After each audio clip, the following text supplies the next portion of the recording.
Life has a peculiar way of testing us when the stakes are highest. On a rain-drenched morning in downtown Seattle, Mark Sullivan's entire future hinged on a job interview he'd spent weeks preparing for. His bank account was running dry, and his young daughter's future weighed heavily on his shoulders. But fate had other plans. There, on the flooded highway, a stranded luxury sedan caught his eye. The choice seemed impossible. Drive past and make his interview, or stop to help a stranger in need. What he didn't know was that this moment would change everything.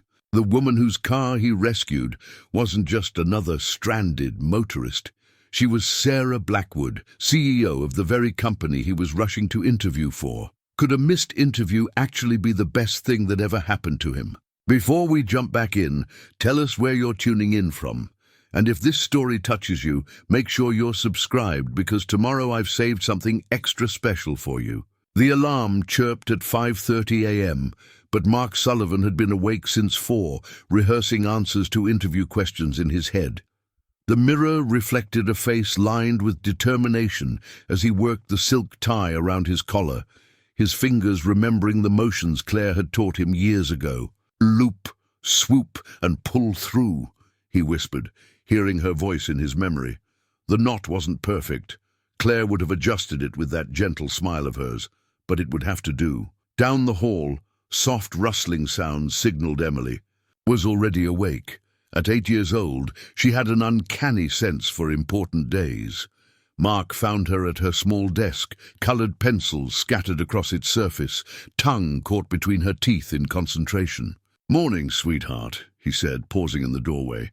"You're up early." Emily looked up, her face brightening. "I'm making something for your office, Daddy." She quickly covered the drawing with her arms, but not before Mark caught a glimpse of stick figures and what looked like a very important desk. "My office?" He kept his voice steady, though his heart clenched. "That's thinking ahead." "You're going to get it," Emily declared, with the absolute certainty only children possess. "I asked the stars last night, just like Mommy taught me." Mark crossed the room and kissed the top of her head, breathing in the lingering scent of strawberry shampoo. "Then I better not disappoint the stars. How about some breakfast while your masterpiece dries?" In the kitchen, Mark moved with practiced efficiency, cracking eggs one-handed while toasting bread. The routine was worn smooth by months of morning duets, him preparing breakfast while Emily chatted about everything and nothing. Today, though, her conversation circled back to one theme.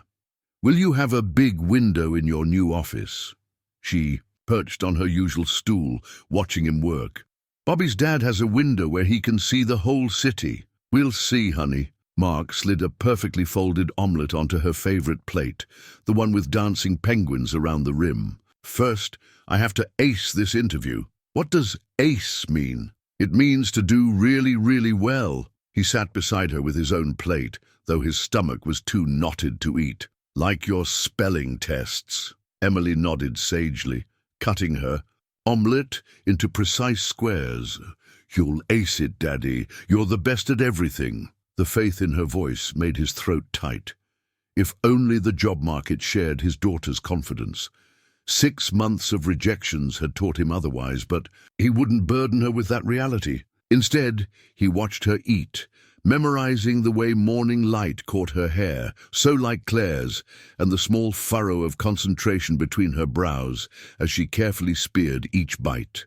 After breakfast, Emily disappeared to her room and returned triumphant, clutching her drawing. "It's dry now, you can look." Mark accepted the paper with appropriate ceremony. The scene showed a stick figure behind an impressive brown rectangle, the important desk he'd glimpsed earlier. Through a large blue square window, crayon skyscrapers reached towards smiling yellow stars, but it was the smaller figure beside. The desk that caught his eye, a little girl with red curls, holding the stick hand of the larger figure. "See?" Emily pointed. "That's your new office, and that's me visiting you. And look." Her finger moved to the stars visible through the crayon window. "They're all smiling because they know you're going to get the job." Mark carefully folded the drawing and tucked it into his jacket pocket, right over his heart. Perfect place for it, he said, and meant it. Ready for school? The drive to Emily's school was their special time, filled with their usual car games, and Emily's running commentary on the gathering rain clouds. As he pulled up to the drop-off zone, she unfastened her seatbelt but paused before opening the door. "Daddy?" "Yes, sweetheart. Remember what Mommy always said about rainy days?" Mark's hands tightened on the steering wheel. "That they're just the stars' way of watering their garden." Emily nodded. "So all this rain means the stars are really taking care of your interview." She leaned across the console to hug him, then was gone in a flash of red hair and yellow raincoat, joining the stream of children heading into the school. Mark watched until she disappeared through the doors, her drawing a tangible weight against his chest. "Taking care of things," he murmured, adjusting his tie one last time. He hoped Claire's stars were listening. He couldn't bear to see disappointment replace the certainty in Emily's eyes. Not again. The newspaper clipping was still there, folded in his wallet behind a faded photo of Claire. Mark had kept it as a reminder, though he could recite the headline from memory. "Tech giant Axion announces major restructuring, 3,000 jobs cut." His name wasn't mentioned, of course. He was just one of the thousands, a statistic in black and white. 6 months ago, he'd sat in the glass-walled conference room, listening to corporate phrases that all meant the same thing. "Your position has been eliminated. 14 years of loyalty, of missed weekends and late nights, reduced to a severance package and a cardboard box of desk items." The drive home that day had been the longest of his life. Longer even than the night he'd lost Claire, because this time he had to be the bearer of bad news to Emily. She'd been working on her homework at the kitchen table, pink eraser shavings scattered around her math worksheet. "You're home early!" she'd exclaimed, then caught the look on his face. Even at 8, she could read him like a book. "Daddy, what's wrong?" He'd tried to explain it in terms she could understand, that sometimes companies had to make hard decisions, that it wasn't about him personally, that they would be okay. She'd listened with Claire's serious expression, asking questions that cut to the heart of things with a child's devastating simplicity. "But you're the best at your job. Mrs. Rodriguez says you're a computer wizard. She told me when you fixed the school's website. Sometimes being good at your job isn't enough." "Sweetheart, that's not fair." "No," he'd agreed, "it's not." The next morning, he'd found her stuffing her piggy bank into her backpack. When he asked why, she explained she was taking it to school to count it properly. "The math center had better calculators, so we can know exactly how much we have," she'd said, as if her saved allowance could replace his salary. He'd knelt down and hugged her tight, his brilliant, beautiful girl who was so much like her mother, it hurt sometimes. "Keep your savings, Em. Dad's got this covered." But as weeks turned into months, that confidence had worn thin. His savings, carefully built over years, dwindled at an alarming rate. The Seattle tech sector, once booming, had turned cautious. His former colleagues, scattered to the winds by the layoffs, posted about their own struggles finding work. Some left the industry entirely. Others moved away, chasing opportunities in different cities. Mark had considered it, pulling up stakes, moving somewhere with a lower cost of living. But Seattle was Emily's home, her school, her friends, the parks where Claire had pushed her on swings, the ice cream shop where they still went every Sunday. How could he take her away from everything familiar, everything that kept Claire's memory alive?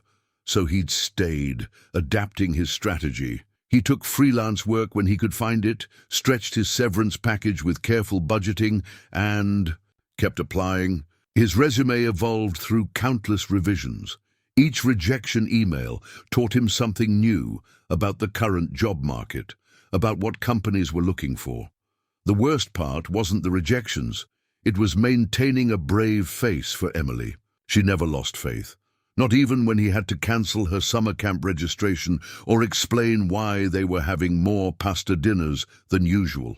Each morning, she'd ask if today was the day he'd find his new job. Each evening, she'd listen to his carefully edited updates about promising leads and upcoming interviews. Late at night, after she was asleep, He'd sit at the kitchen table with his laptop, scanning job boards and company websites.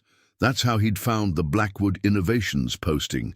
The position seemed tailor-made for his skills, senior systems architect, with a focus on educational technology platforms. The company had a reputation for innovation, yes, but also for their commitment to social impact. They developed software solutions for schools, libraries, and educational non-profits. The research he'd done only increased his interest. Employee reviews spoke of a positive culture, good work-life balance, and meaningful projects. The salary range would let him rebuild their savings, maybe even start a college fund for Emily. But it was the company's mission statement that really caught his attention. Technology should open doors, not build walls. He'd spent weeks preparing for this interview. Practice sessions in front of the mirror, mock interviews with former colleagues, deep dives into the company's technical stack and project history. Emily had been his most enthusiastic practice and partner, sitting in her interview chair with Claire's old reading glasses perched on her nose, asking questions from a list she'd written herself. "What makes you special?" she'd asked one evening, frowning at her paper. "I think you mean, what makes you uniquely qualified for this position?" he'd gently corrected. "No," she'd shaken her head. "I mean special. Mrs. Blackwood should know you're special." Now, driving through the strengthening rain, Mark touched the folded drawing in his pocket. The weight of these past 6 months pressed down on him, but so did Emily's unshakable faith.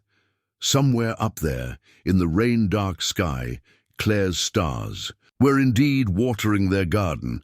He just hoped they had something more than rejections ready to bloom. The job posting printout was thick with highlighter marks and margin notes, each color representing a different category. Yellow for technical requirements, green for soft skills, blue for company culture points. Mark had studied it so many times, he'd had to reprint it twice, the paper wearing thin at the folds. Senior Systems Architect, Blackwood Innovations position, overview, leading development of next-generation educational technology platforms. He'd found it at 2 a.m. during one of his late-night job search sessions. The posting had gone live just hours before, and something about it had made him sit up straighter in his chair, the fatigue of endless applications falling away. It wasn't just the technical requirements that matched his experience almost perfectly. It was the way the posting was written, emphasizing collaboration, creativity, and social impact.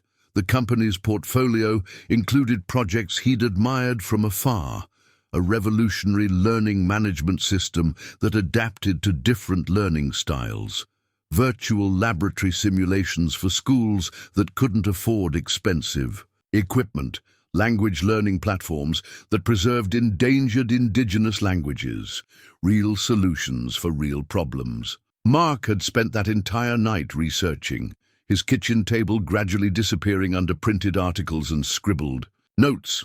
Blackwood Innovations had started small, just Sarah Blackwood and 3 developers working out of a converted warehouse. 10 years later, they were leading the educational technology sector, but had maintained their founding principle. Technology should serve humanity, not the other way around. The next morning, Emily had found him asleep at the table, his coffee long cold beside him. She'd shaken him awake, worried. "Daddy, did you forget to go to bed?" "No, sweetheart." He'd straightened up, his neck protesting. "I was just doing some very important homework." She'd examined his notes with serious interest. "Is this for your new job?" "Maybe. It's a really special company. They make computer programs that help kids learn better." Emily's eyes had lit up. "Like my math games at school?" "Exactly like that. Even better, actually. They make all sorts of things to help teachers teach and students learn. Then you have to work there," she'd declared. "You're the best at helping me learn things. Remember when you made that story about the princess who learned multiplication?" He did remember. It had been during the first rocky months after Claire's passing, when Emily had struggled with her times tables. He'd created a simple game where a princess had to multiply her resources to feed her growing dragon army. Emily had mastered multiplication within weeks, and her teacher had asked for a copy of the game to use with other students. That memory had shaped his application strategy. Instead of just submitting a standard resume, he'd included a portfolio of small educational tools he'd developed over the years, most created for Emily, others for friends' children or local schools. Programs that made learning feel like play, that adapted to each child's pace and style. The interview preparation had been equally thorough. He'd set up a dedicated notebook in Evernote, organizing it into sections: company, history and culture, technical stack and architecture, current projects and challenges, industry trends and innovations, potential questions and answers. He'd even created flowcharts of their current educational platforms, analyzing potential improvements and expansion opportunities. Every evening, after Emily was in bed, he'd run through practice interviews, recording himself to analyze his responses. Was he speaking too quickly? Did he maintain good eye contact? Was he effectively communicating both his technical expertise and his passion for educational technology? His former team lead from Axion, Dave, had done a mock interview over video chat, playing the role of a tough technical interviewer. "You're more than ready," Dave had said afterward. "Just remember to breathe, and maybe mention that adaptive learning algorithm you developed for the science curriculum at Emily's school. That's exactly the kind of thinking they're looking for." The morning of the interview, Mark had reviewed his notes one final time over breakfast, adding a few last-minute thoughts in the margins of the job posting. Emergency contact numbers for the daycare that would watch Emily if the interview ran late. The best route to the Blackwood offices, accounting for typical morning traffic, a backup route in case of delays. Everything was planned, every detail considered. He'd even laid out his suit the night before, the charcoal grey one Claire had helped him pick out years ago, saying the colour brought out his eyes. The shirt was crisp, the tie selected to convey professionalism without being stuffy, his shoes polished to a mirror shine. This wasn't just another interview. This was the opportunity he'd been waiting for, a chance to combine his technical skills with his passion for education. A way to make Emily proud, to show her that persistence and preparation paid off, a potential new chapter in their lives. If only the rain would let up a little. Mark's phone buzzed just as he merged onto I-5. The automated alert flashed across his screen. Severe weather warning, heavy rainfall expected throughout morning commute, flash flooding possible in low-lying areas, exercise caution. He already had the traffic app running, its route glowing blue despite the weather warnings. An hour and 15 minutes until the interview. Plenty of time, even with the rain. He'd planned for this, checked 3 different weather forecasts the night before. The wipers beat a steady rhythm as he mentally rehearsed his opening introduction one more time. Mark Sullivan, senior systems architect with 14 years of experience in educational technology integration. A semi-truck passed, throwing a sheet of water across his windshield. Mark tightened his grip on the steering wheel, remembering Claire's advice about Seattle rain. "It's not about driving fast," she'd always said. "It's about driving smart." She'd grown up here, knew every quirk of the local weather. The string of brake lights ahead proved her point. Someone had taken a curve too quickly, and now traffic was crawling. His phone recalculated, adding 12 minutes to the arrival time. Still manageable. He'd built in a buffer for exactly this kind of delay.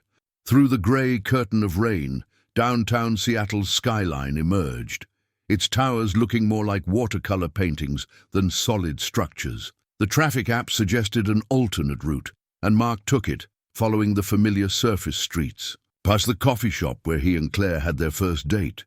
Past the park where Emily had learned to ride her bike. The city was a map of memories, each corner holding its own story.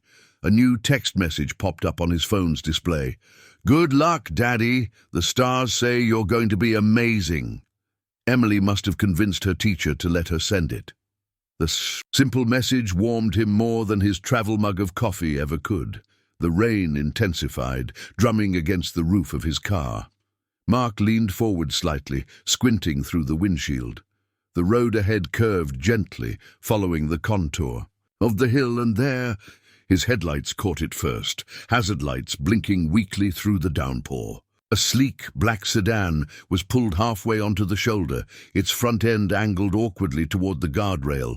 Steam or smoke rose from under its hood, dissipating in the rain. Mark checked his watch. 53 minutes until the interview. Traffic was light on this stretch, but the curve was dangerous in this weather. Someone could come around too fast, not see the stranded vehicle in time. He touched Emily's drawing through his jacket pocket. "What makes you special?" Her voice echoed in his memory. The answer wasn't about technical skills or years of experience. It was about who you were when no one was watching, when there was everything to lose and nothing to gain. Claire would have stopped. She wouldn't have even hesitated. Another check. Of the time, 51 minutes. The interview prep folder sat heavy in his briefcase, full of careful research and planned answers. All those nights of preparation, all those practice sessions, Emily's unwavering faith, it all came down to the next few minutes. Through the rain, he could see a figure moving around the stranded car. A woman in business attire, already soaked through, trying to make a call on her cell phone. She held the phone up, searching for a signal that the weather had probably knocked out. The traffic app chimed again. Heavy delays reported ahead. Consider alternate route. Mark's fingers tightened on the steering wheel. The responsible thing would be to keep driving. He had his own future to think about, his daughter's future. This was the most important interview of his career. The woman surely had roadside assistance, or someone else would stop. Someone with more time, fewer obligations, less at stake. Emily's voice came back to him. "Remember what Mommy always said about rainy days?" His turn signal clicked on before he'd consciously made the decision. As he carefully pulled onto the shoulder, the hazard lights of the stranded car pulsed through the rain like distant stars, watering an unseen garden. The emergency kit rattled in Mark's trunk as he pulled to a stop. Claire had insisted on assembling it herself. "Seattle weather doesn't mess around," she'd said, packing everything from flares to a thermal blanket. He'd teased her about being overprotective, but now, reaching for the umbrella she'd included, he sent up a silent thank you. Rain hammered against his suit jacket as he approached the stranded vehicle. The woman lowered her phone, turning to face him. Despite her dripping hair and rain-spattered blazer, she carried herself with unmistakable authority. "Having some car trouble?" Mark called out, trying to angle the umbrella to shield them both. "Engine just died." Her voice was clear and professional, with a trace of frustration. "And apparently there's no cell service in this exact spot. There's a dead zone through this curve," Mark explained. "Something about the hill and the towers." He gestured to his car. "I've got a signal booster in my vehicle if you need to make a call." She studied him for a moment, weighing his offer. Her eyes were sharp and intelligent, taking in his business. "Attire. You're clearly on your way somewhere important." "It can wait." The words came automatically, though his stomach clenched at the lie. He glanced at her car. "Mind if I take a look? I'm no mechanic, but I've dealt with my share of car issues." She nodded, and Mark handed her the umbrella before popping the hood. Steam hissed into the rain as he examined the engine, careful to avoid the hot components. The problem was immediately apparent. A burst hose had sprayed coolant across the engine compartment. "Coolant leak," he reported, stepping back. "Not something we can fix here. You'll need a tow." "Perfect," she sighed, checking her watch. "I don't suppose you know any reliable towing services?" Mark returned to his car, retrieving his phone and the emergency kit. Claire's voice seemed to guide his hands as he dug through it, finding the small notebook where she'd written down emergency numbers. "Mike's Towing," he read. "They're local, family-owned. I've used them before." While he made the call, the woman attempted to salvage what she could from her car, retrieving a leather portfolio and a laptop bag. Mark couldn't help noticing the sleek, professional quality of everything she carried. This was someone used to operating at a high level. "They'll be here in about 40 minutes, he reported after hanging up. "Traffic's slowing them down?" She glanced at her watch again. "You really don't have to stay. I'm sure you have somewhere to be." Mark thought of the Blackwood Innovations office, waiting just a few miles away, of Emily's drawing and her unwavering faith, of all the preparation, all the hopes pinned on this morning. "Actually," he said, "I do have somewhere to be. But I also have a daughter who'd never forgive me if I left someone stranded in the rain." He offered a slight smile. "Besides, my wife helped enough stranded motorists in her time. It's only fair I carry on the tradition." Something in his tone must have conveyed the weight of that statement, because the woman's expression softened slightly. "She taught you well. She taught me everything important." Mark opened the emergency kit again, pulling out 2 packets of hand warmers. "These might help. The rain's not letting up." They stood under the umbrella, watching the traffic slide past in sheets of grey. Mark found himself sharing the story of how Claire had insisted on the emergency kit, how she'd updated it every season with religious dedication. The woman listened with genuine interest, asking thoughtful questions that kept the conversation flowing naturally. "She sounds like someone who believed in being prepared," she observed. She was. Mark smiled at a particular memory. "Our first. A date, she brought backup shoes in case her heels got uncomfortable. By the end of the night, half the other women at the restaurant had asked to borrow her flats." The woman laughed, a warm sound that cut through the dreary morning. A true pragmatist. "I like that." They fell into an easy conversation about Seattle's weather quirks and traffic patterns. Mark found himself impressed by her knowledge of the city's development and infrastructure. She spoke with the confidence of someone used to seeing the bigger picture, understanding how systems work together. When his phone buzzed with another weather alert, he barely noticed the time displayed. The interview slot was slipping away, minute by precious minute. But standing there in the rain, sharing stories with a stranger about the woman who had shaped his life, Mark felt an odd sense of peace. Some things were more important than interviews. Claire had taught him that too. The rain had thoroughly soaked through Mark's carefully pressed suit, turning the charcoal grey several shades darker. So much for making that polished first impression at Blackwood Innovations. He pushed the thought aside, focusing instead on holding the umbrella steady as another gust of wind swept across the highway. "You mentioned you work in technology," the woman asked, taking a sip from the emergency kit's backup water bottle. She'd introduced herself simply as Sarah, declining to share her last name or company, sensible given the circumstances. "System architecture," Mark nodded. "Primarily educational technology for the past 14 years. Sarah's eyebrows lifted slightly. "Educational technology, that's a fascinating field. What drew you to it?" The genuine interest in her voice encouraged him. "Initially, pure chance. I was doing corporate systems work when my daughter was born, and I started noticing gaps in early childhood learning software. The existing programs weren't adapting to different learning styles or engagement levels. So you decided to fix. It started small, just creating simple games to help my daughter learn. But it grew from there." Mark smiled, remembering Emily's delight at each new program. "Kids are the most honest user testers you'll ever find. They'll tell you exactly what works and what doesn't."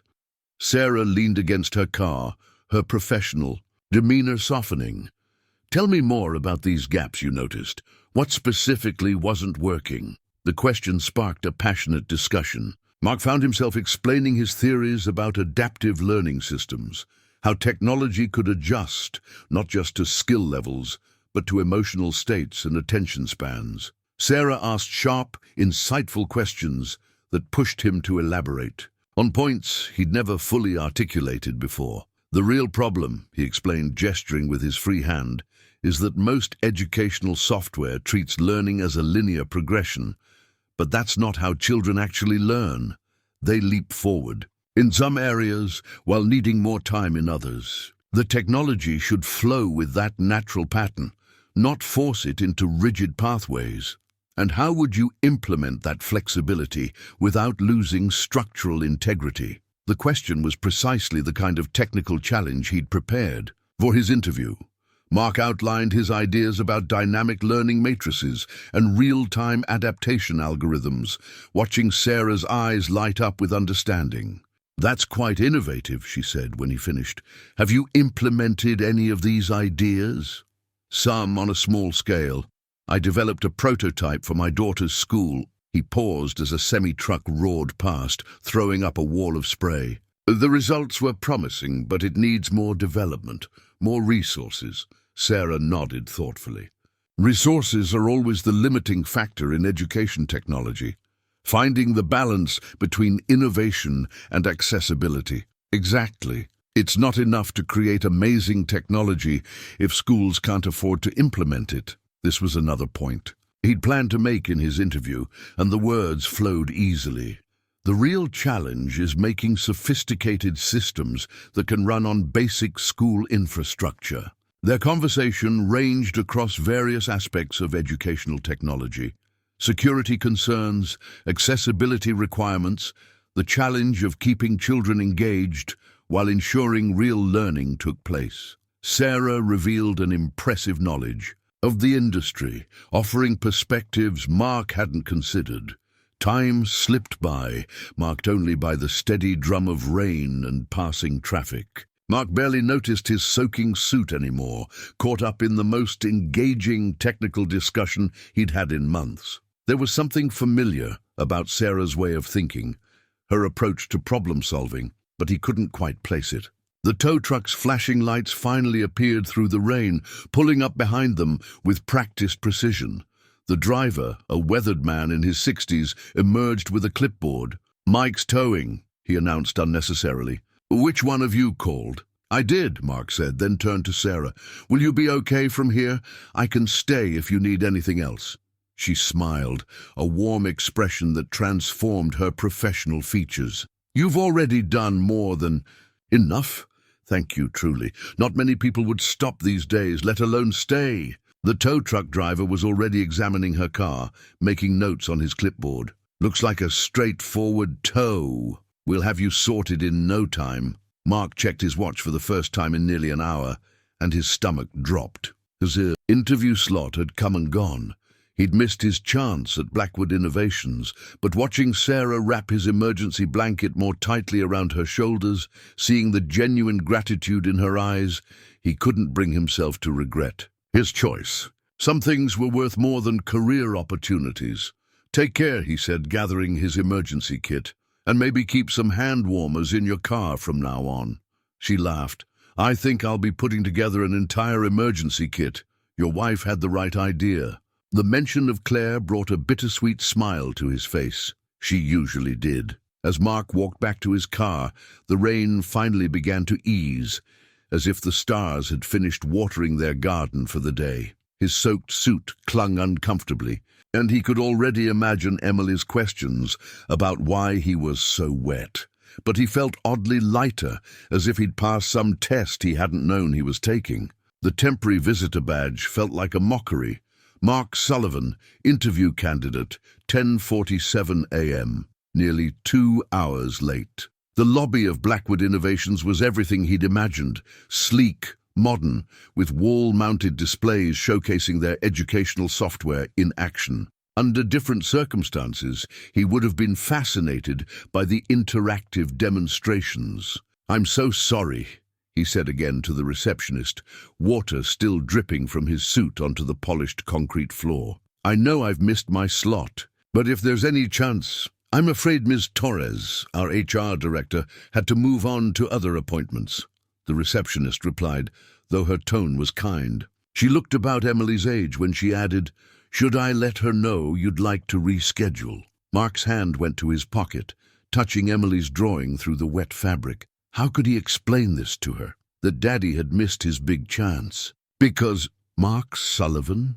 The voice was familiar. He turned, his wet shoes squeaking slightly on the floor, and found himself facing Sarah. She'd changed into dry clothes, an impeccably tailored suit that spoke of authority, but her eyes held the same warmth from their roadside conversation. Sarah, his mind struggled to reconcile the stranded motorist with this clearly senior executive. "You work here?" A small smile played at her lips. "You could say that." She extended her hand. "Sarah Blackwood. I don't believe we properly introduced ourselves earlier." The world seemed to tilt slightly. Mark's hand moved automatically to shake hers, his mind racing through their entire conversation by the highway. Every technical detail he'd shared, every passionate explanation about educational software, he'd been unknowingly interviewing with the CEO the whole time. He looked down at his dripping suit, then back at her composed figure. "I'm sorry. I missed the interview." "Missed it?" Sarah's smile widened. "Mr. Sullivan, you've been interviewing for the past hour and a half. In fact, it was one of the most impressive interviews I've conducted in years." The receptionist was watching their exchange with poorly concealed interest. Sarah turned to her. "Linda, could you have someone bring us some coffee in the corner meeting room and perhaps a towel for Mr. Sullivan?" "Right away, Ms. Blackwood." Sarah gestured toward a glass-walled meeting room with a view of the rain-washed city. "Shall we continue our discussion about adaptive learning matrices? I believe you were explaining how they could be implemented in under-resourced schools." Mark followed her, leaving small puddles in his wake, his mind still trying to process this turn of events. The meeting room was warm and bright, with comfortable chairs and a digital whiteboard spanning one wall. "Please sit," Sarah said, taking a seat herself, "and relax. You've already done the hard part." "The hard part?" "Showing me exactly who you are when you think no one's watching." She leaned forward slightly. "Do you know how many candidates I've interviewed who talk about caring for users, about making technology more human? But when given the choice between helping a stranger and advancing their career, most would drive right past." Linda arrived with coffee and a plush towel, which Mark accepted gratefully. As he dried his hair, Sarah continued, "I've read your resume, studied your portfolio. Your technical skills are exactly what we're looking for. But this morning, you showed me something far more valuable. You showed me your character." Outside the windows, the clouds were finally beginning to break, letting through rays of morning sunlight. Mark thought of Emily's drawing, still safe, in his pocket, of Claire's stars watering their garden, of all the twists and turns that had led him to this moment. "So," Sarah said, pulling out her tablet, "shall we discuss the details of your position as our new senior systems architect?" Sarah's CEO badge caught the morning light as she settled into her chair, the embossed Blackwood Innovations logo gleaming. She'd had countless opportunities to upgrade the simple design to something more elaborate, but she'd kept it identical to every other employee badge. It was one of many deliberate choices that defined her company's culture. "I should tell you how my morning actually started," she said, setting her coffee aside. "I deliberately took the longer route to the office today. I do it sometimes when I have important interviews scheduled. It helps me think." She smiled, though I hadn't planned on my car breaking down. Mark was still struggling to find his footing in this surreal situation. "You knew who I was? The whole time?" "Not at first. When you pulled over, I just saw a kind stranger in a suit, probably on his way to something important." She pulled up his resume on her tablet. "But then you mentioned educational technology and your passion for adaptive learning systems. Well, I'd spent the previous evening reviewing your application materials. The pieces fell into place." She turned the tablet to show him his own profile photo. "I could have introduced myself then, but you were so genuine, so engaged in our technical discussion. It was refreshing to have a conversation without the weight of titles and expectations." Mark thought back to their rain-soaked conversation. "Is that why you asked all those questions about implementation and resource constraints?" "Partly," Sarah admitted, "but mostly because your answers were fascinating. That idea about dynamic learning matrices responding to emotional cues. That's exactly the kind of innovative thinking we need here." She leaned forward. "Tell me, what would you do with that concept if you had real resources behind you?" The question sparked something in Mark. Despite his still damp suit, despite the lingering surreality of the situation, he found himself reaching for the digital whiteboard controls. "May I, please?" For the next 20 minutes, Mark outlined his vision, drawing diagrams and flowcharts, explaining how machine learning could help identify not just when students were struggling, but why. Sarah asked pointed questions that pushed his concepts further, suggesting connections he hadn't considered. The real breakthrough, he explained, sketching a new diagram, would be creating a system that adapts not just to academic performance, but to learning style shifts. Children don't learn the same way every day or even every hour. Their optimal learning style can change based on fatigue, emotional state, even the time of day. Sarah nodded, making notes. "Like how my daughter can't handle math first thing in the morning, but excels at it after lunch." Exactly.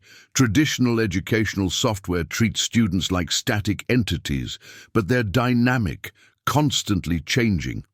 If we could create systems that recognize and respond to those changes. He paused, suddenly self-conscious about his enthusiasm, but Sarah was smiling. "This is why you're perfect for this position. You understand the human side of technology." She set her tablet down. "That's what Blackwood Innovations was built on. When I started this company, everyone said educational software had to be either sophisticated or accessible. It couldn't be both. I refused to accept that limitation." She stood and walked to the window, looking out at the city below. "Every child deserves access to quality education. Every teacher deserves tools that actually help them teach. Technology should bridge gaps, not create them." Turning back to Mark, she added, "That's what I heard in our conversation by the highway. Someone who truly understands that mission." Mark thought of Emily, of her unwavering faith in him, of all the hours spent creating programs just to see her eyes light up with understanding. "It's not just a mission statement for me," he said quietly. "It's personal." "I know," Sarah returned to her seat. "That's why I'm not just offering you a job, Mr. Sullivan. I'm offering you a chance to make your vision reality. Full resources, complete creative control over the adaptive learning project, and a team to help you build it." She pulled out an envelope, somehow still crisp and dry despite the morning's adventures. "I was going to give you this after our scheduled interview, but I think you've more than earned it. Shall we discuss the details?" As Mark reached for the envelope, he felt Emily's drawing crinkle in his pocket. Somewhere, Claire's stars were surely twinkling with approval. The coffee cup between Mark's hands bore the Blackwood Innovations logo, a simple tree with circuit board patterns in its branches. They'd moved to the company's cafe, a bright space, with floor-to-ceiling windows where employees gathered at collaborative workstations. His suit was finally beginning to dry, though his tie remained slightly askew. "Tell me about your daughter," Sarah said, stirring honey into her tea. "She's clearly a driving force behind your work." Mark smiled, touching the drawing in his pocket. "Emily, she's 8. Too smart for her own good sometimes." He pulled out the slightly damp paper and carefully unfolded it. "She made this for Ray." "My new office." Sarah examined the crayon drawing with genuine interest. "She already knew you'd get the job." "She never doubted it, even when I did." Mark traced the stick figure holding his daughter's hand. "After my wife passed, Emily became my whole world. Every program I've developed started with trying to help her learn, to make education feel like an adventure rather than a chore." "That's exactly the perspective we need here." Sarah gestured around the cafe. "Look at our teams. Notice anything?" Mark observed the groups scattered throughout the space. "They're diverse, different ages, backgrounds. More than that. See the woman in the red sweater? She was a kindergarten teacher for 20 years before becoming our UX designer. The man she's talking to? Special education coordinator turned software engineer. We actively recruit people who understand education. From the inside out." A burst of laughter drew their attention to a nearby table where a group was animatedly discussing something on a tablet. "That's our adaptive learning team," Sarah explained. "They're working on a project to help dyslexic students, but they've hit some roadblocks. I think your ideas about emotional state recognition could be exactly what they need." The conversation flowed naturally from there, touching on technical challenges, team dynamics, and the company's broader mission. Mark found himself sharing stories about the programs he'd developed for Emily, the unexpected ways children interacted with technology, the lessons learned from each iteration. "There was this one time," he said, warming to the subject, "when Emily was struggling with fractions. I created this simple game where she had to feed different portions to hungry dragons, but she discovered that if she fed them in certain patterns, they would breathe different colored fire. Completely unintentional coding quirk, but suddenly she was calculating fractions just to create rainbow patterns." Sarah leaned forward, intrigued. "And did you fix the quirk?" "No, I expanded on it. Added more patterns, more colors. Turned it into a reward system for accurate calculations. Sometimes the best features come from letting kids show you how they want to learn." "That's brilliant," Sarah said. "It's exactly the kind of thinking we encourage here. Technology shouldn't just teach. It should inspire curiosity, reward exploration." She pulled out her phone, showing him a photo of a young girl about Emily's age. "This is my daughter, Sophie. She has ADHD. Traditional educational software was a nightmare for her, too rigid, too linear. It's actually what inspired me to start Blackwood Innovations. I wanted to create tools that worked with different learning styles, not against them." Mark nodded, understanding deepening. "That's why our conversation about adaptive matrices resonated with you. Precisely. When you talked about technology, flowing with natural learning patterns." She smiled. "Well, let's just say I wasn't acting when I showed interest. But tell me honestly, what did you think when you realized who I was?" "Honestly?" Mark laughed softly. "I thought about every good technical detail I'd shared by the highway, wondering if I'd said anything wrong. Then I realized that was probably the most honest interview I've ever had, precisely because I didn't know who you were. That's why I let the conversation play out naturally. Your passion for educational technology, your understanding of its real-world impact, none of that was rehearsed. It was genuine." She glanced at Emily's drawing again. "Just like your decision to stop and help a stranger in the rain." Outside, the morning storm had fully cleared, leaving the sky a brilliant blue. Through the windows, Mark could see the city stretching out below, full of schools and students who could benefit from the kind of technology they'd been discussing. "So," Sarah said, setting down her empty cup, "are you ready to make Emily's drawing a reality, though I think we can offer a slightly better view than she imagined?" The job offer letter sat before Mark on the polished conference table, its Blackwood Innovations letterhead crisp and professional. But it was the handwritten note at the bottom that caught his eye. "Looking forward to seeing where your stars lead us, Sarah." The terms of the offer exceeded anything he'd dared to hope for. Beyond the generous salary and benefits package, there were details that showed Sarah had been paying close attention during their highway conversation. Leadership of the new adaptive learning division, resources for research and development, and flexibility for family obligations. "I know single parenting comes with unique challenges," Sarah said, watching him read. "We believe in supporting our employees' whole lives, not just their work hours. You'll have the freedom to structure your schedule around Emily's needs."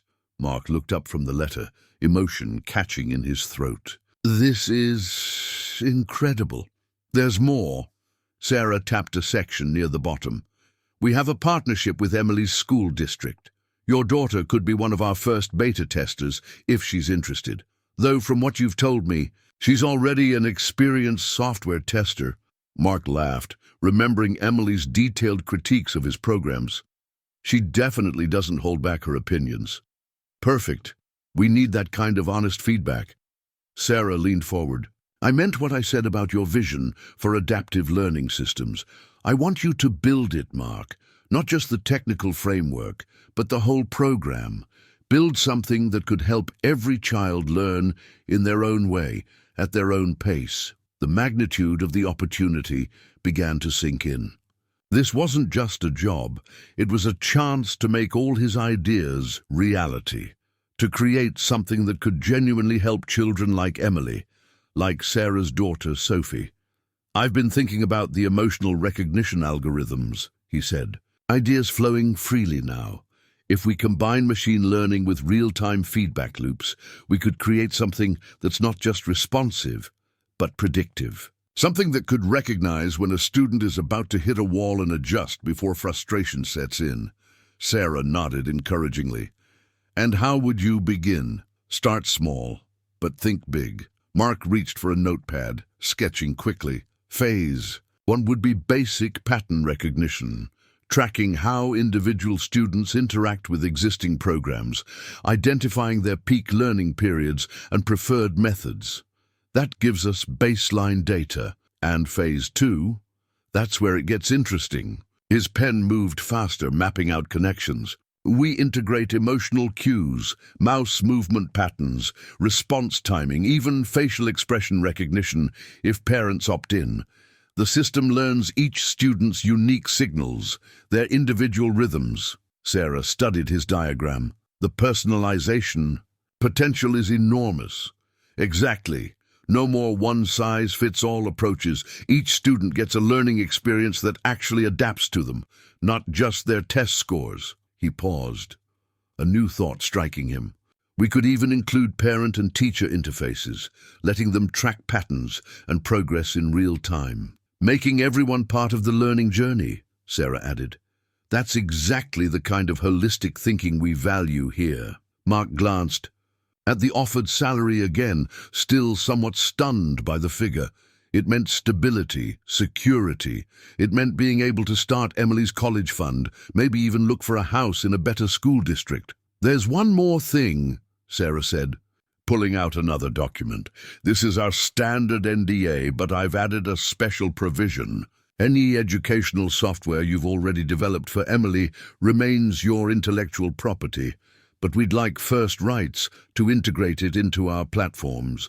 With appropriate compensation, of course." Mark thought of all the programs sitting on his home computer, the countless hours of coding inspired by his daughter's learning journey. "They're rough prototypes. They're foundations we can build on," Sarah smiled. "Sometimes the best innovations start with a parent trying to help their child." She stood, extending her hand. "Welcome to Blackwood Innovations, Mark. I think this is the beginning of something extraordinary." As Mark shook her hand, he felt Emily's drawing crinkle in his pocket. He couldn't wait to tell her that the stars had been right all along and that her next software testing job would be official. The first-day team photo captured a moment of genuine warmth. Mark surrounded by his new adaptive learning division, their faces bright with enthusiasm. They'd insisted on taking it in front of the wall-sized whiteboard, where he'd just finished outlining his vision, his diagrams and flowcharts still visible behind their smiling faces. The morning had started, with Emily insisting on walking him to his car. "You look like a boss, Daddy," she'd declared, straightening his tie with serious concentration. The pride in her eyes made his heart swell.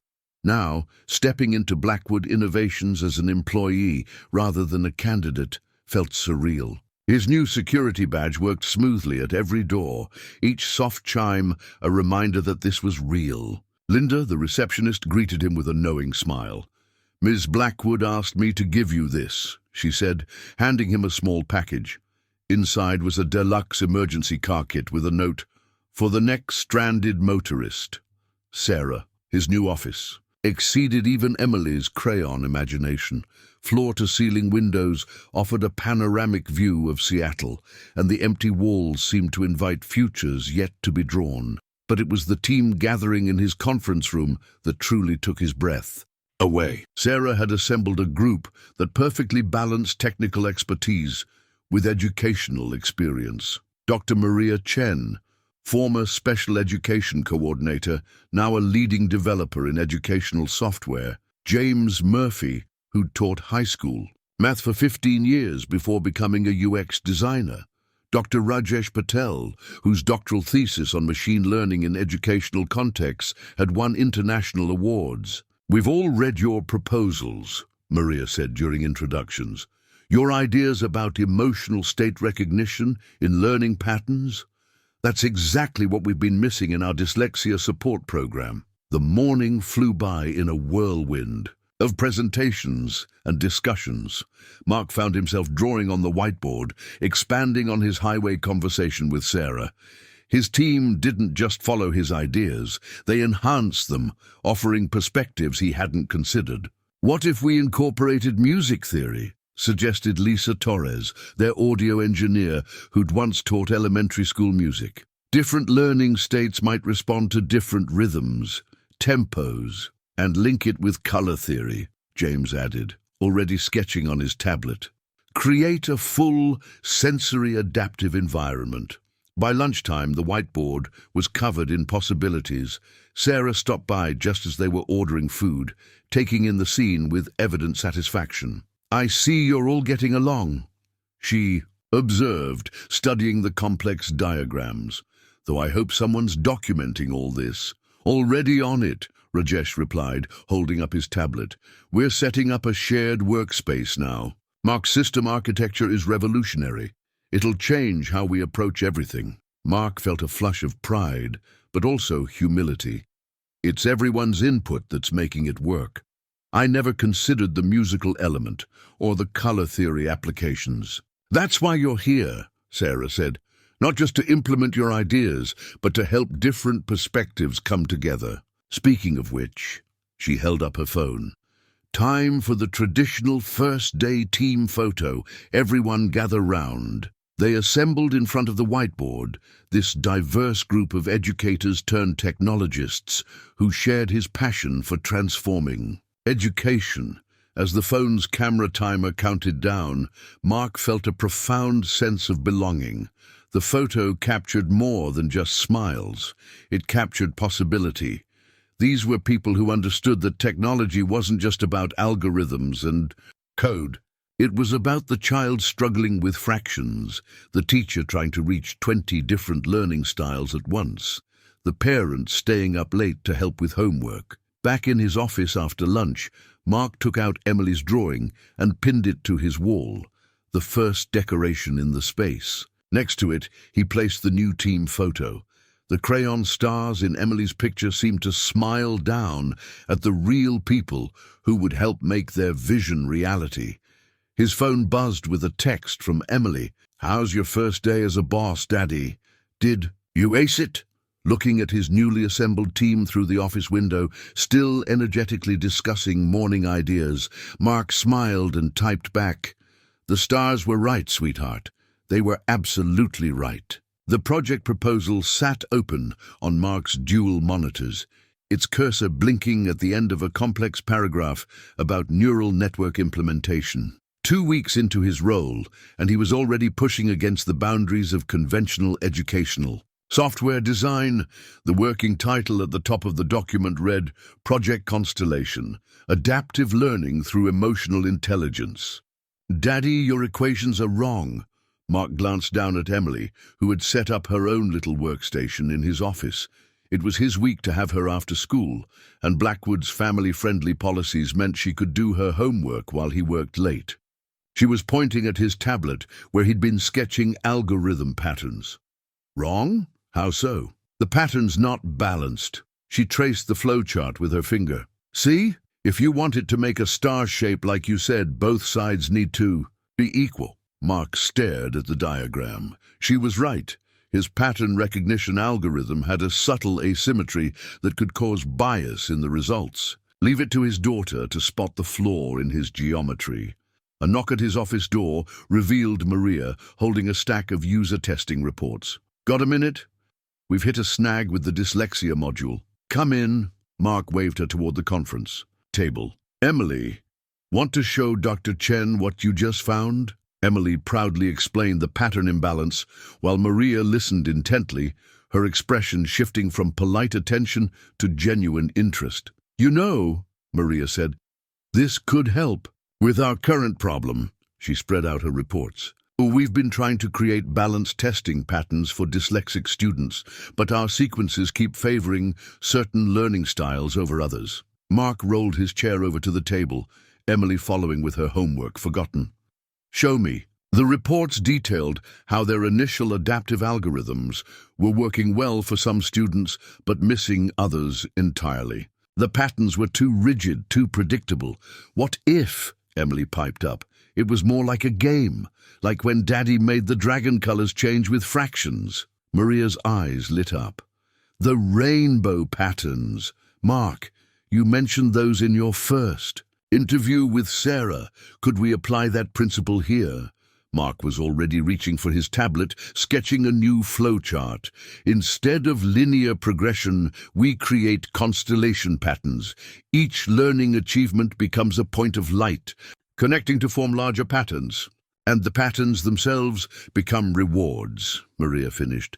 The more balanced the learning, the more complete the constellation. They worked late into the evening, Emily contributing ideas with the unfiltered creativity of childhood. By the time Mark saved the final draft of the proposal, it had evolved into something far beyond his original concept. The next morning, he presented it to Sarah and the board of directors. The conference room was intimidating, but he drew confidence from Emily's star-shaped sticky note secretly pressed to the back of his tablet. The key innovation isn't just in the adaptive algorithms, he explained, displaying the complex but elegant flowcharts. It's in how we visualize progress. Each student's learning journey creates unique constellation patterns, beautiful in their own right, but also deeply informative about their learning style. He demonstrated the prototype interface, showing how different learning patterns created different stellar formations. Traditional educational software tries to force every student down the same path, but real learning is more like stargazing. Everyone sees different patterns, makes different connections. Our software should honor that individuality while quietly guiding students toward complete understanding. The board members leaned forward, engaged.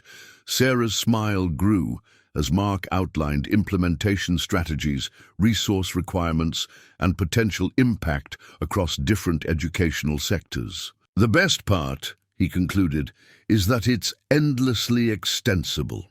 We can add new subject areas, new pattern recognition modules, new reward systems, all while maintaining the core adaptive intelligence. After the presentation, Sarah pulled him aside. That was impressive, though I suspect you had some help from our youngest consultant, Mark laughed.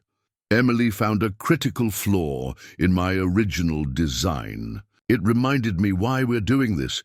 Children see patterns we adults sometimes miss. Speaking of patterns, Sarah said, I notice this proposal builds on ideas you first shared in the rain by my broken-down car. You've come a long way in 2 weeks.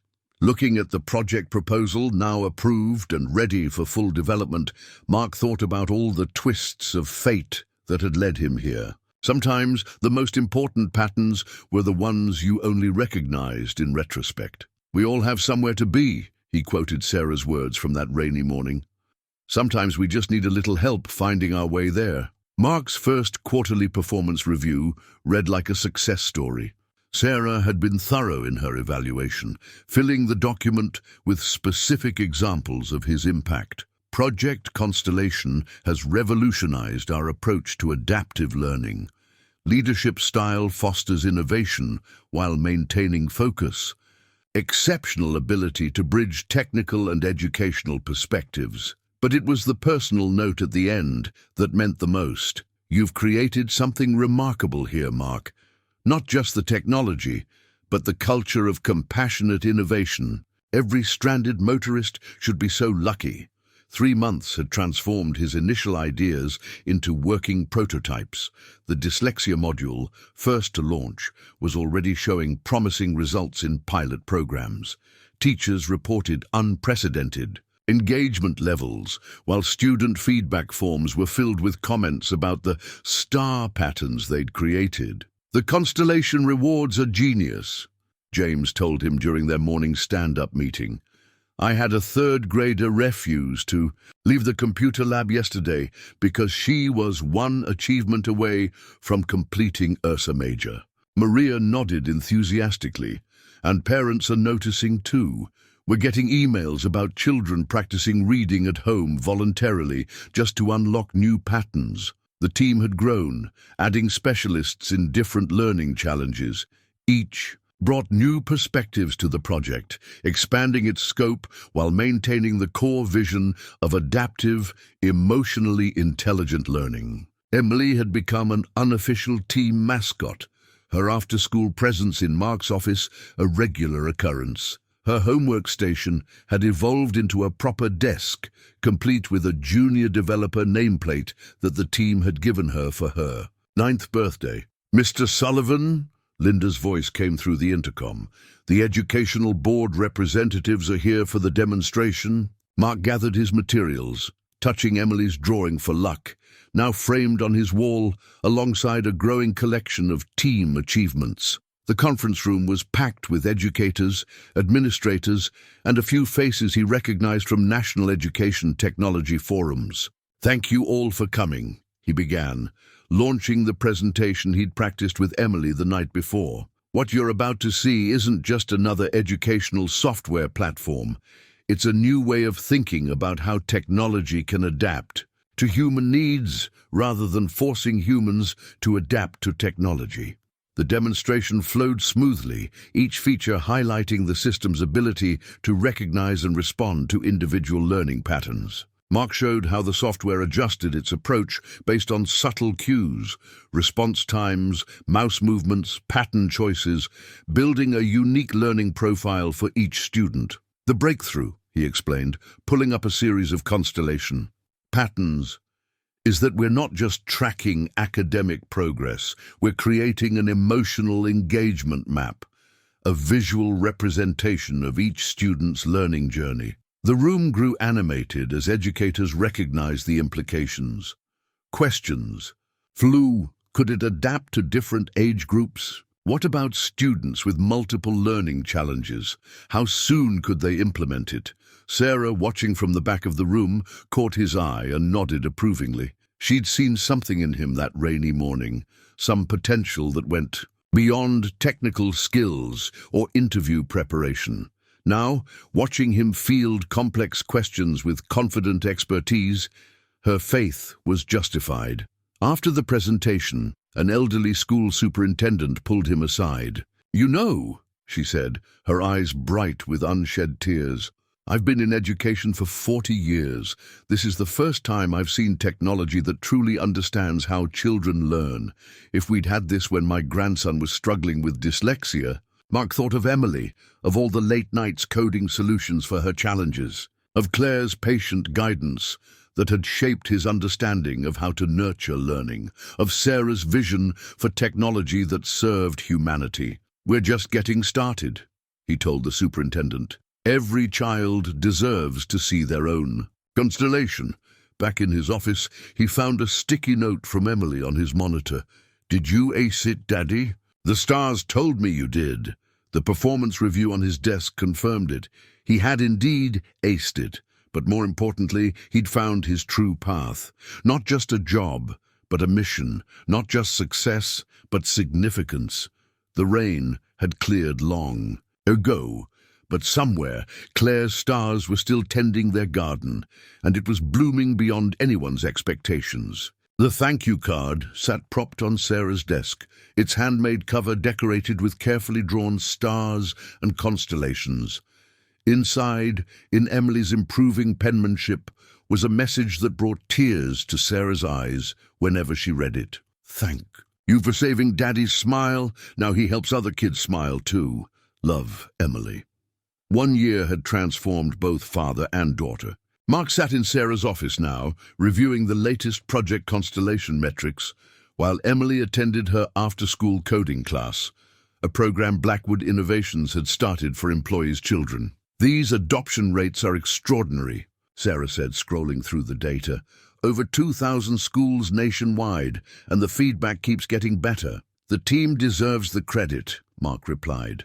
"Everyone brought something unique to the project." The team you built, Sarah reminded him. Speaking of which, how's Emily enjoying her first real coding projects? Mark's face lit up with pride. She's already talking about improvements for the constellation patterns.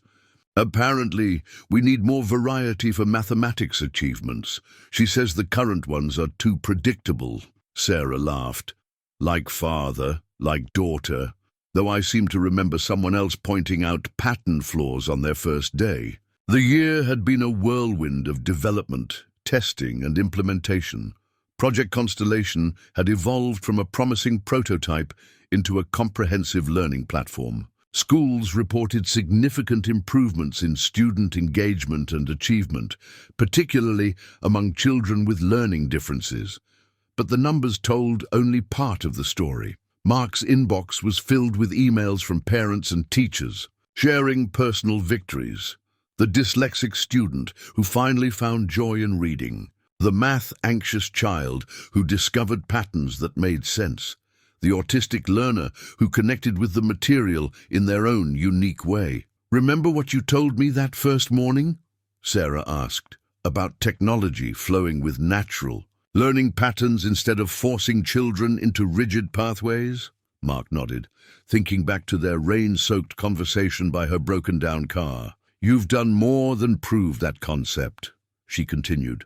"You've created a whole new paradigm for educational technology. The industry is following our lead now." It was true. Competitors were scrambling to develop their own adaptive learning systems, but they missed the crucial element that made Project Constellation special: the human touch, the understanding that technology should serve the heart as well as the mind. "We've had acquisition offers," Sarah revealed. "Substantial ones, but that's not why we're here, is it?" "No," Mark agreed. "We're here because every child deserves to see their own stars." A commotion outside the office drew their attention. The coding class had finished, and Emily was showing her latest project to Maria and James. She'd created a new constellation pattern that changed colors based on problem-solving approaches, not just right or wrong answers, but the thinking process itself. 9 years old and already innovating, Sarah mused. "You know, we should start an internship program for the next generation. Let them show us what we're missing." The idea sparked something in Mark. "Actually, I've been thinking about expanding our parent involvement modules.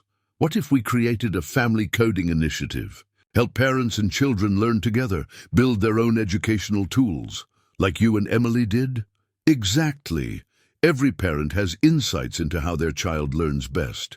If we could harness that knowledge, combine it with our adaptive systems." Sarah was already taking notes. "Draft a proposal. We'll make it our next major project." Later that evening, as Mark and Emily drove home, she asked about the card she'd given Sarah. Did she like it? "She loved it, sweetheart. It's still on her desk." Emily beamed. The stars were right about her too, weren't they? They knew she'd help us. Mark thought about all the ways his life had changed in 1 year. The morning that had started with a broken-down car had led to broken barriers, new possibilities, and a future brighter than he'd dared to hope. "Yes," he said, reaching over to squeeze her hand. The stars definitely knew what they were doing. The house keys felt weighty in Mark's palm, their brass surface still untarnished by use. The real estate agent had tied a blue ribbon around them, adding a festive touch to this moment of triumph. Standing in the empty living room of their new home, Mark watched Emily twirl in the sunlight streaming through the bay windows. "My room has a window seat, Daddy, just like in the books." She rushed to the window, already planning her reading nook. "Can we paint it blue, like the sky?" "We can paint it any color you want, sweetheart." Mark smiled, remembering her crayon drawing of his office from a year ago. She'd known even then that things would get better. The house was everything they'd dreamed of. A craftsman-style 3-bedroom in a quiet neighborhood with excellent schools.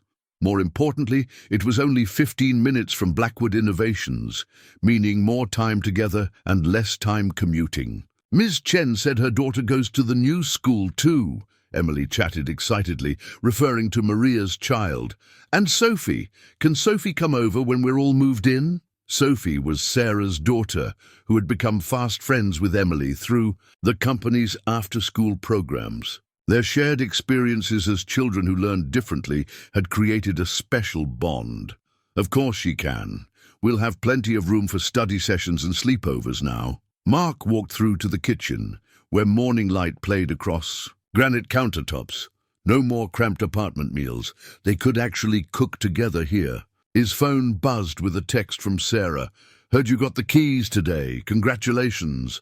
Emily's coding club presentation inspired the board to fast-track the family initiative program. "Can we discuss next week?" The presentation Sarah referenced had been Emily's idea, showing other parents how she and Mark had developed educational games together. Her natural enthusiasm and first-hand experience had convinced even the most skeptical board members that parent-child collaboration could revolutionize educational software development. "Daddy, come see!" Emily's voice echoed from upstairs. "There's a perfect spot for Mommy's star map." Mark climbed the stairs, finding Emily in the master bedroom. She was right. The wall opposite the windows seemed designed for Claire's framed constellation map, the one she'd used to teach Emily about the stars. "She would have loved this house," Emily said softly, slipping her hand into his. "She would have," Mark agreed, pulling her close. "And she would be so proud of you, sweetheart. Your coding projects, your straight A's, how you help other kids with the constellation patterns. And she'd be proud of you too," Emily added, "because you're helping all the kids now, not just me." The morning sun caught the house keys in Mark's hand, sending little reflections, dancing across the walls like stars. So much had changed since that rainy morning when he'd chosen to help a stranded motorist. The promotion last month to Director of Educational Innovation. Emily's growing confidence both in school and in the coding club. The friends they'd made at Blackwood, who had become like extended family. Their old apartment had served its purpose, sheltering them through difficult times. But this house represented something more. A foundation for their future, a space to grow, a place to build new memories while honoring old ones. "Can we get a dog now?" Emily asked, breaking into his reverie. Sarah said Sophie's getting a puppy, and there's that big backyard. Mark laughed. "Let's get moved in first, then we can talk about dogs." They spent the rest of the morning planning which furniture would go where, what colors to paint each room, where to plant the garden Emily wanted to start. Each decision felt like placing another star in their own private constellation, creating patterns of possibility. By the time they left, the empty house didn't feel empty anymore. It was filled with plans and promises, hopes and dreams. The keys in Mark's pocket were more than just metal now. They were a tangible reminder that sometimes the best things in life came from unexpected detours, from choosing kindness over convenience, from believing in the guidance of unseen stars. The Blackwood Innovations newsletter featured a full-page spread about the new single-parent technology initiative. From chance encounter to changing lives, how one rainy morning inspired a revolutionary program. The article detailed how Mark Sullivan's own experience had led to a comprehensive support system for single parents in tech, complete with flexible work arrangements, childcare support, and specialized training programs. "Sometimes the most qualified candidates are the ones life has tested the most," Mark explained in the featured interview. "They've developed problem-solving skills you can't learn in any classroom." The initiative had started small, just an idea shared during a leadership meeting. But Sarah had immediately seen the potential, just as she'd seen something special in Mark that rainy morning 2 years ago. "Remember when you said my car breaking down was the best interview you'd ever conducted?" she reminded him, reviewing the program's latest success metrics. "We're replicating that authenticity, letting people show their true capabilities without artificial constraints." The numbers were impressive. 30 single parents hired across different departments, their children thriving in the after-school programs, their innovative perspectives already enhancing various projects. But the real impact showed in the smaller moments. The grateful emails, the transformed lives, the children proud of their parents' achievements. Lisa Martinez, one of the first program participants, had gone from struggling freelance web designer to lead UX developer in just 18 months. Her daughter's reading challenges had actually informed several crucial improvements to Project Constellation's interface. The difference, Lisa told the newsletter, is that Blackwood doesn't just accommodate our family responsibilities. They value the insights those responsibilities give us. My daughter's learning journey makes me a better designer. The program had caught the attention of the tech industry at large. Other companies were starting to implement similar initiatives, though few matched Blackwood's comprehensive approach. Mark had insisted on including full educational support for participants' children, remembering his own worries about Emily's future. "The stars aligned for us," he often told the program participants, "but we shouldn't leave success to chance. Every parent deserves the opportunity to build a better future for their children." Emily, now 10, had appointed herself unofficial welcome ambassador for newcomers' children. She ran a weekly Kids Who Code club, teaching other children the basics of programming through constellation-based games. "My dad helped me learn by making it fun," she explained to a new group. "Now we help other kids do the same thing. That's what Mommy's stars would want." The newsletter photo showed Mark with the latest group of program participants, all sharing stories of their own challenging journeys. Among them was a single father who'd stopped to help someone change a tire on his way to the interview, exactly the kind of character-revealing moment that the program was designed to recognize. Sarah joined the group's regular Friday afternoon meeting, where participants shared their week's challenges and victories. 2 years ago, she told them, a stranded CEO and a late interview candidate had a conversation in the rain. We didn't realize it then, but we were creating a template for how technology companies could operate with more humanity. The meeting room walls displayed children's artwork alongside technical diagrams, a visual reminder of why they were all there. Mark's eye caught Emily's original crayon drawing, now framed alongside dozens of others. Each one represented a parent's dream, a child's faith, a future taking shape. "The real innovation," he told the group, "isn't in our software or systems. It's in recognizing that our responsibilities to our children don't make us less valuable employees. They make us more empathetic innovators." As the meeting wound down, Mark received an email from a top tech magazine wanting to feature the initiative in their next issue. "How did you know it would work?" they asked. Looking around at the transformed lives, the growing community, the children proudly showing their parents their latest coding projects, Mark thought back to that crucial moment of choice on a rain-soaked highway. "We knew," he wrote back, "because we believed in the stars." The new family photo sat framed on Mark's desk, taken at Emily's recent school science fair. They were both beaming at the camera, standing in front of her project, emotional pattern recognition in educational software development. The first place ribbon caught the light, but it was their genuine happiness that made the picture special. 2 years had passed since that rainy morning when fate had tested his character. The memory felt distant now, like stars glimpsed through clouds, but its impact continued to shape their lives in unexpected ways. "Dad! Sophie's team figured out the new constellation pattern." Emily burst into his office, tablet in hand. She was nearly 11 now, her red hair pulled back in a practical ponytail as she led her own coding team in the after-school program. "Show me," Mark said, clearing space on his desk. The display showed an elegant new achievement pattern, a complex series of interconnected stars that revealed different images depending on the learning path taken. "It adapts to each student's problem-solving style," Emily explained proudly. "Just like you taught us." Sarah appeared in the doorway, smiling at the scene. "I see the next generation of innovators is hard at work, ready for the anniversary celebration." The company had gathered in the main conference room, now transformed with twinkling lights that mimicked constellations. Project Constellation, had evolved beyond anyone's expectations, reaching schools worldwide.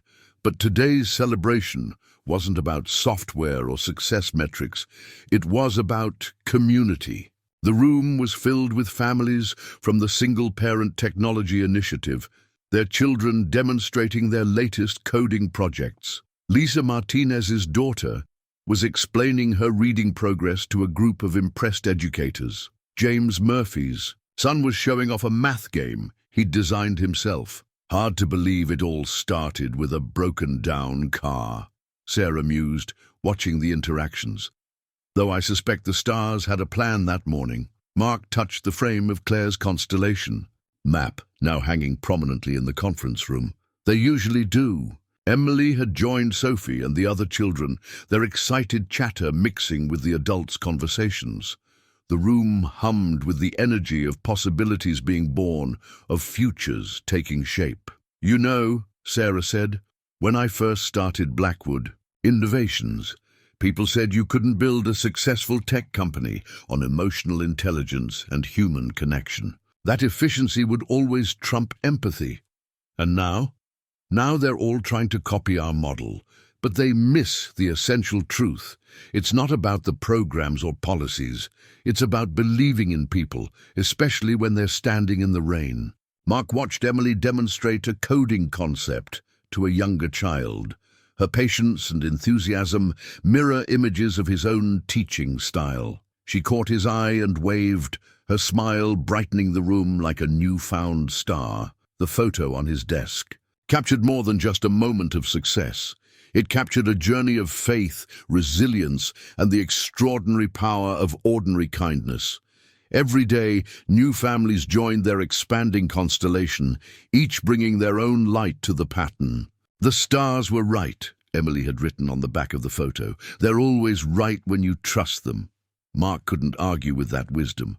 After all, every important moment in his life, meeting Claire, Emily's birth, that fateful, rainy morning, had felt guided by something greater than chance. As the celebration continued around him, Mark thought of all the future moments waiting to unfold, all the lives yet to be touched, all the constellations yet to be discovered. Some stars you could see clearly, others required faith to find.